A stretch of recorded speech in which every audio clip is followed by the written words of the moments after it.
যে বৌমা এক এক সময় এক এক ছেলেকে নিয়ে এসে তার সাথে রুমে দরজা লাগিয়ে সময় কাটায়, কিন্তু আমি বিশ্বাস করিনি। কারণ কি জানিস? কারণ আমি তো তোকে ভালোবাসতাম। আর আজকে চোখেরই সামনে দেখতে পেলাম আরেকটা ছেলে আমার রুম থেকে বেরিয়ে যাচ্ছে। আমার বুকটা পুরো ফেটে যাচ্ছে, কিন্তু আমি তোকে কিভাবে বুঝাবো আমার বুকের ভিতর কি হচ্ছে? তোকে আমি এখন কি বলবো? আমার তো এখন নিজেরই পাগল পাগল লাগছে। না, চোখের সামনে যেহেতু দেখলাম তুই আমার সাথে বেইমানি করেছিস, কোনো বেইমানের সাথে কোনোভাবে সংসার করা পসিবল না। আমি অলরেডি সিদ্ধান্ত নিয়ে ফেলেছি, তোকে আমি ডিভোর্স দিয়ে দেবো।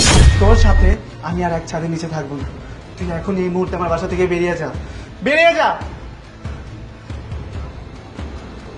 বাবা, তুমি আমাকে এর আগে অনেকবার বলেছিলে যে আমার অবর্তমানে অন্য একটা ছেলে নিয়ে এসে ফষ্টি নষ্টি করে, কিন্তু আমি তোমাকে বিশ্বাস করিনি।